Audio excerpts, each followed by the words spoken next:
Greetings and salutations, YouTubers. This is ZillaFan85 back today with my latest video, my latest figure review. Today, a nice little treat for you. We're going to go ahead and take a look at my NECA Godzilla 1984 figure. So this is the 84 Godzilla, or the 85, whichever interpretation you want to go by. Obviously 85 is for the American version of the film. But technically it is the 84 suit. So the 84 Goji. This is the re-release that NECA put out. I did initially have that first version of the 84 Godzilla, the 1984 Godzilla, but I was not all that thrilled with the figure, to be honest with you. Never really was. It was my first ever NECA Godzilla figure that I bought. So there was that, but I just thought the paint and the sculpt, I thought, was, you know, just suspect, to say the least. So just kind of going off of that, you know, when I saw that NECA was going to re-release this and saw that they did retooling on it as well as giving him a new paint job, I definitely really wanted to, you know, jump on getting a hold of this guy. I really love the 1984 Godzilla design. It's one of my favorites, you know, of all the Godzilla designs, probably my second favorite. Right behind the 89, 91 Godzilla. So, you know, really wanted a good representation of this. And there's not too many other alternatives. I mean, like I said, they had that original NECA release, which since I gotten this guy, I went ahead and gave that one to my friend. But other than that, you got that Bandai Memorial Box version that they released for the 50th anniversary, I believe. And I know you've got some X Plus incarnations, but again, X Plus are larger figures and they're not really articulated or anything. They're really almost like statues. So, so having like a figure in this size range, you know, the 6 to 7 inch figure range, you know, there's not too many alternatives.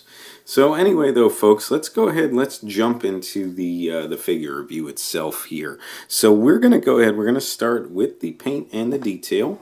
Like I said, they really did a nice job retooling this guy. I mean, the original paint scheme, you know, for that first version that they released, it was like a very bluish green, glossy kind of paint that they did. And now, as you can see, they redid all that. He's got his signature charcoalish color, the charcoalish gray color for his skin on his body here.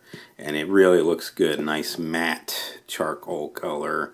Really, really looks good here. And you can see the all the detailing that they put in for the scales and whatnot.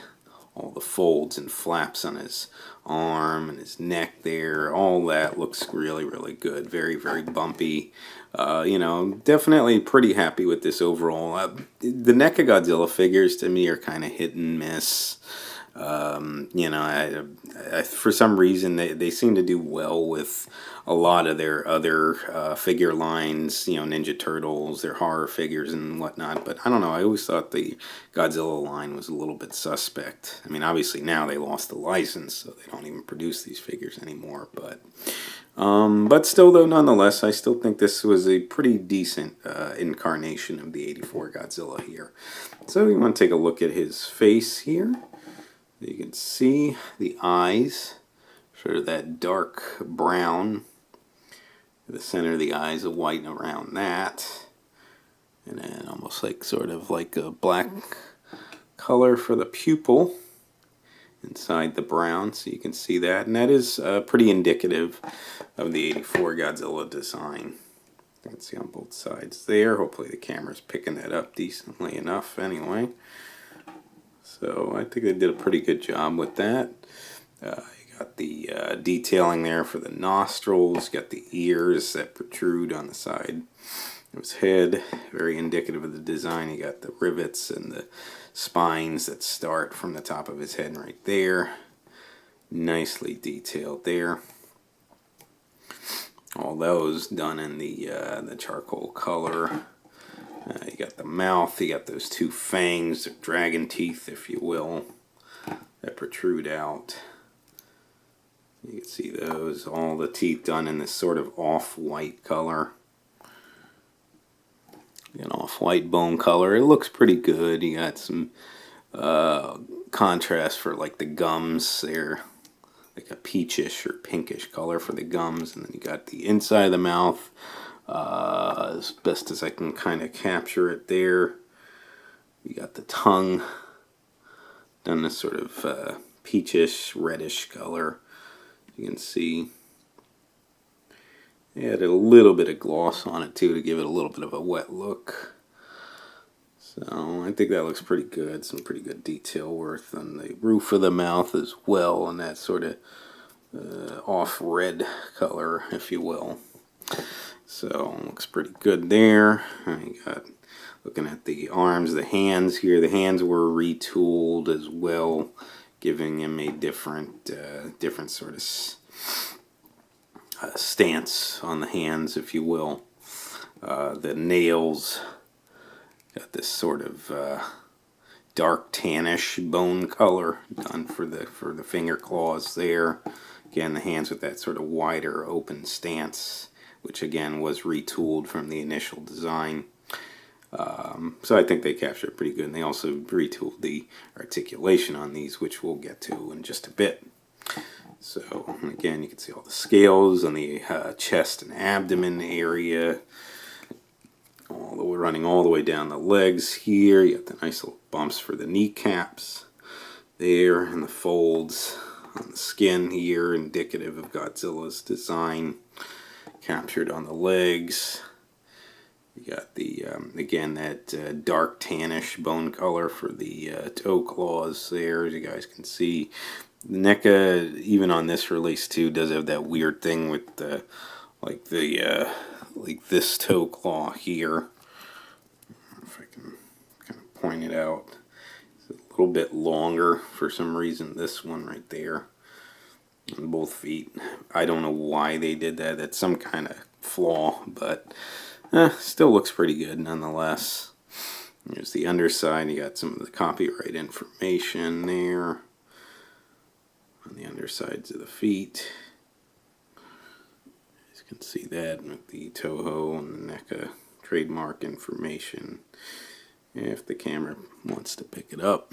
And then of course on the tail here, you got all the segments for the tail, all the scales going down, again that charcoalish color, and then of course running along the back into the tail, you got all the dorsal spines. You got the very prominent rows of the dorsal spines, you got the larger ones, and this was sort of the big selling point for me, because the dorsal spines on the original figure I thought were awful.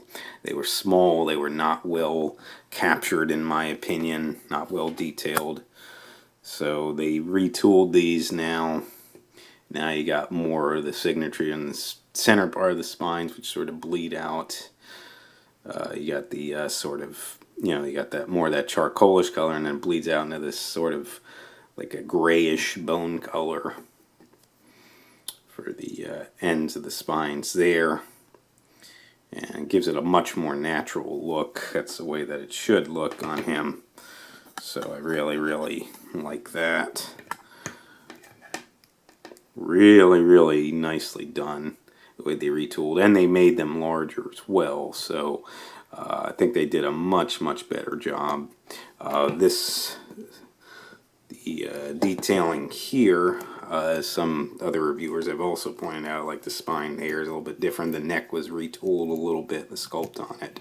So from the original design, which was a little smaller, and I don't know, just didn't really look right in my opinion. So I like the way that they really did all that. And then of course you got all the spines that run along the tail all the way up into the tip, again with sort of the mix of the charcoalish color and then the lighter gray bone color for the outside of it. And so they captured all that detail quite well, I think, honestly. So with all that, that's pretty much going to take us through all the paint and the detail on this guy. Like I said, I think they did a much better job this time around, so that was a big selling point here. So next up, let's go ahead, let's look at the articulation here. So let's see if I could try to showcase it, the camera sitting down. So the head is on a ball joint, so you can look up a little bit, look down, that you can turn the head side to side. Probably get it to go all the way around, maybe, but then again, the spines might interfere with that. But you can definitely look side to side there. Pretty good. The base of the neck here as well, where it goes into the shoulder area, is also on a ball joint, so it just to add to that range of motion, looking up and down, and then off to the side. And of course, if you did want to go all the way around with that, you could. Okay, and then the jaw here is on a hinge, so you can close it, you can open it. Pretty nicely done.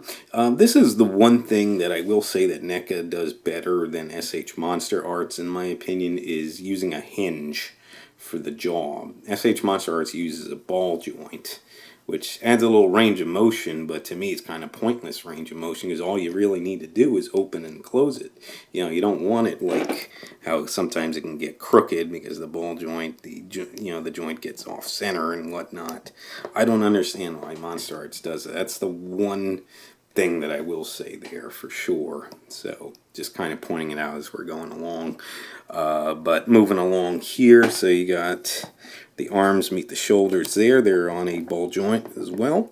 So you can raise them up, get a bit of that T-pose in them. Down, you can do swivel all the way around, as you guys can see there. So nicely done. You got the elbows here, which are on a hinge. So you get decent enough range of motion. It's a bit stiff on mine. You can heat it up to get it to move a little bit better. Mine mostly sits on the shelf, so he might be a little stiff moving them around. But you do have that. You can also swivel forearm there as well on both sides. So as you guys can see that. The wrists, now this is what I was kind of going into before. The wrists are now on a swivel hinge combo. Initially they used a ball joint here on the first release, but now they used a swivel hinge. So you get the nice range of motion, or you can hinge the hand and then of course swivel it as well. And you can see on both sides. So definitely this made a huge plus here on this, because you get a lot better range of motion on the wrists now. So I do definitely appreciate that. So moving along now, you get the waist here, which does, I believe it does actually have a ball joint, so you can swivel this left and right to get some range of motion. And you get the ever so slight ab crunch. I guess it is kind of hindered by the sculpt a little bit, but it's also kind of stiff, so I don't really get much forward and back. So very little, if really anything at all. So there is that to note. Now the hips here, where they meet the waist, now these are on a ball joint. You can go out about that far, not too bad. Come in like that. You can kick forward like that, even though the leg does kind of go out. And then of course go back there. And I guess you can kind of get him in a swimming pose to do that.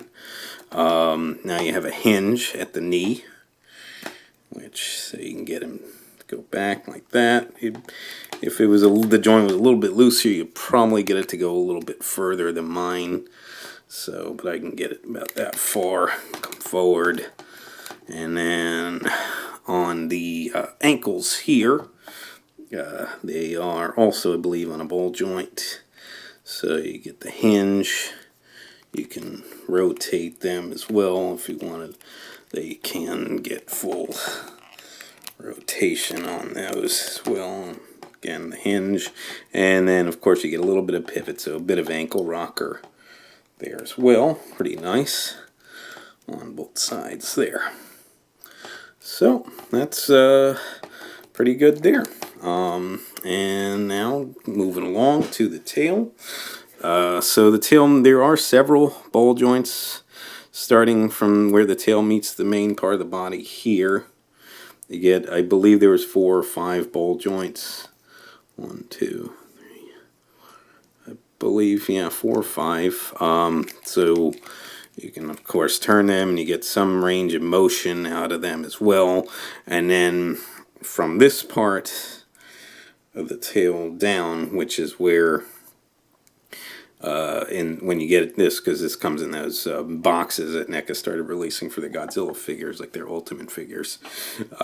So from here down, this is what plugged in to the rest of the tail, and this is just a bendy wire. I don't like to move bendy wires, so we're not going to mess with that, but it does connect in on that last ball joint there. So you get the range. The main, to me, then the main range of motion is going to be on this upper half of the tail where the ball joints are. I really dislike when they use these bendy wires, but you know, it is what it is. So I wish that they would have retooled the tail to make it ball joints all the way down like they did on some of their later Godzilla figures, and probably at that same measure could have made the tail a little longer as well. I think would have definitely helped out, but nonetheless, though, still pretty good. You get decent range of motion for what it is, so definitely pretty happy about that. Let's go ahead now. Let's move into sizing and start with the ruler. So bring the camera here, and so you can see he's about probably right about 6.5 inches. So fits in very nicely in that 6 to 7 inch range. So as you guys can see. So again, then does definitely fit in pretty nicely with your 6 to 7 inch figures. And just to do a little size comparison here, I do have the NECA 1954 Godzilla. So, and then you can just kind of see how those look stacked next to each other there. So he's probably more like a solid 7 inches, so he's a little bit bigger. Obviously, you know, for accuracy reasons, it wouldn't be accurate because the 54 Godzilla was supposed to be 50 meters tall, and the 84 Godzilla was supposed to be 80 meters tall. So from that perspective, but just sizing wise, just as 6 to 7 inch figures themselves go, these do fit in nicely together. So take him away here. And the last thing, he didn't come with any accessories, unfortunately, no beam weapons or anything like that. He did come with the package, those boxes that they were using, like their Ultimate style figures, like I mentioned. Now, the thing is, for spatial reasons, I've had to, you know, pretty much get rid of most of my boxes that the NECA Godzilla figures came in, but I did cut off the front flaps to keep the poster art, so I do have that here. I probably should have started the figure review with this. I usually do, but it's okay though. So very, very nice. I love this poster art for Godzilla 1984 or 1985, whichever you prefer. I really, really think this is an awesome poster. Obviously, as you guys have seen, my my avatar image, if you will, on YouTube uses this image here. You know, and I'm definitely a huge fan of this. So you got the Japanese lettering there, Godzilla, the Return of Godzilla. Very, very nice cityscape, the Super X. Got the people running away in Tokyo, explosions. Very, very awesome scene. Now, obviously, I do get the inside flap as well, which is a promotional image of the figure. But this is, just to note, this is actually the original release of the figure. This is not the retooled version. So there's that, and you can see it clearly. You can look at the dorsal spines and the paint and all that and see that it is. But, you know, cool to have that nonetheless. But obviously, getting this main poster art was that big selling point for me. So, go ahead and sit this down here. And now, as far as pricing goes, now that's the thing, because NECA has discontinued their figure line with Godzilla. You know, they lost the license for it. These figures, they're no longer being sold in stores, or at least not normally anyways now. And so you're kind of looking at the aftermarket for these. Normally they went for about $25 to $30 at the MSRP, the retail price.